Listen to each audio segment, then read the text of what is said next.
السلام علیکم فرینڈز، آج آپ سے سود کے متعلق کچھ اہم معلومات شیئر کرنے جا رہا ہوں research based.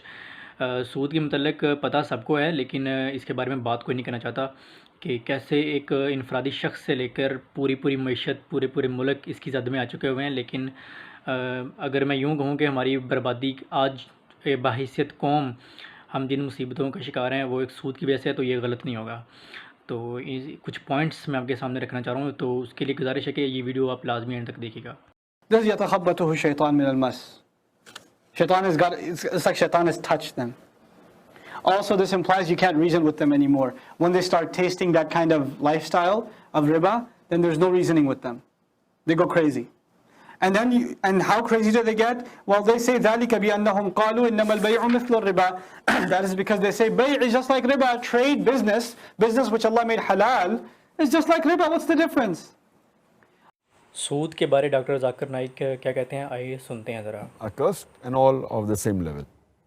It further mentioned in Mustadrak al-Hakim, hadith number 2259, the beloved Prophet Sallallahu Alaihi Wasallam said that there are 73 different types of riba, different degrees of riba. And the lowest one is equivalent to a man doing zina with his mother. اسی طرح سورہ بقرہ کی آیت number 278 میں اللہ تعالیٰ فرماتے ہیں، جس کا ترجمہ یہ کہ اے ایمان والو اللہ سے ڈرو اور چھوڑ دو جو باقی رہ گیا۔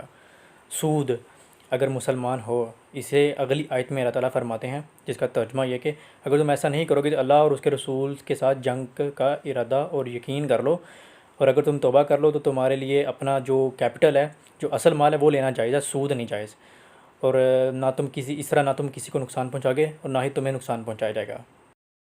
اسی طرح سورہ روم کی آیت نمبر 39 میں اللہ تعالیٰ فرماتے ہیں، اور جو مال تم لوگوں کو قرضوں کی صورت میں دو تاکہ وہ لوگوں کے مالوں میں بڑھتا رہے تو وہ اللہ کے نزدیک بڑھتا نہیں ہے، اور جو تم اللہ کی رضا چاہتے ہوئے زکوٰۃ دیتے ہو تو وہی مال ہے جو تمہارا ملٹی پلائی ہوتا ہے اللہ کے نزدیک۔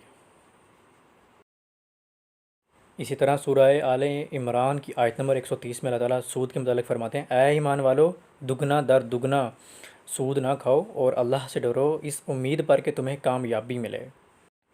اسی طرح سورۃ النساء کی آیت نمبر 161 میں بھی اللہ تعالیٰ نے سود کھانے سے منع کیا ہے اور اس کی ممانعت کا بھی ذکر کیا گیا ہے، اور کافروں کے لیے اللہ تعالیٰ نے وعید سنائی ہے کہ ان کے لیے دردناک عذاب کھا رکھا ہے، کیونکہ وہ منع کرنے کے باوجود سود کھا رہے ہیں۔ انفارچونیٹلی ہمارے بہت سے بینکر دوست ہیں جن کو لگتا ہے کہ ان کی جاب بالکل جائز ہے، میں اس پہ کویسچن مارک نہیں اٹھاتا، وہ خود سوچیں۔ صحیح مسلم کی حدیث ہے، حدیث نمبر 1598 جلد نمبر 4 میں حضرت جابر رضی اللہ تعالیٰ عنہ سے روایت ہے کہ رسول اللہ صلی اللہ علیہ وسلم نے سود لینے والے، سود دینے والے، سود لکھنے والے اور 2 گواہوں پر لعنت فرمائی ہے اور فرمایا یہ سب برابر ہیں۔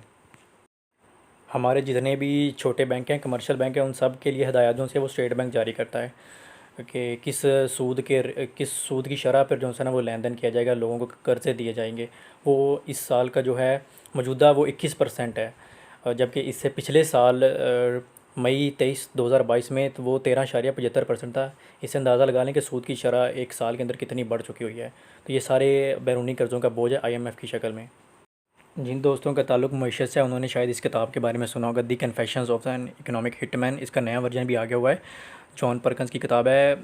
یہ IMF ورلڈ بینک کے ساتھ کام کر چکے ہیں اور انہوں نے اپنے انٹرویو میں سارا کچھ بتایا، اپنی کتاب میں بھی سارا کچھ بتایا کہ یہ کیسے عوام کو اور انڈر ڈیولپ جو کنٹریز ہیں ان کو بیوقوف بناتے ہیں، قرضوں کے گرداب میں ان کو پھنسا کے رکھتے ہیں، اور کبھی نہ جو نکلنے والا جو پھندا ہے نا اس میں جو ہے نا ان کو قید کیا جاتا ہے۔ تو آگے ان کے انٹرویو کی ایک جھلکی بھی آپ کے ساتھ شیئر کی جاتی ہے۔ So I think that begs the question is, how did we get to where we are today? And perhaps I'm qualified to some degree to talk about this because I played a role in it as an economic hitman. My official title was chief economist at a major consulting firm. But what I actually did, the main thing that economic hitmen do is we'll identify a country that has resources our corporations want, like oil, and then arrange a huge loan to that country from the World Bank or one of its sister organizations. But the money never actually goes to the country. Instead, it goes to our own corporations who make huge profits out of building power plants, industrial parks, highways, ports, big infrastructure projects. that will benefit, in addition to the corporations that build them, a few very wealthy families in these countries, the families that have industries and commerce, commercial centers, and so forth. But the majority of the people don't benefit at all. In fact, they suffer because money that was earmarked for education, healthcare, and other social services is diverted to pay the interest on the loan. And in the end, the loan is never repaid. So we go back at some point and say, hey, you can't pay your loan, so sell your resource real cheap to our corporations.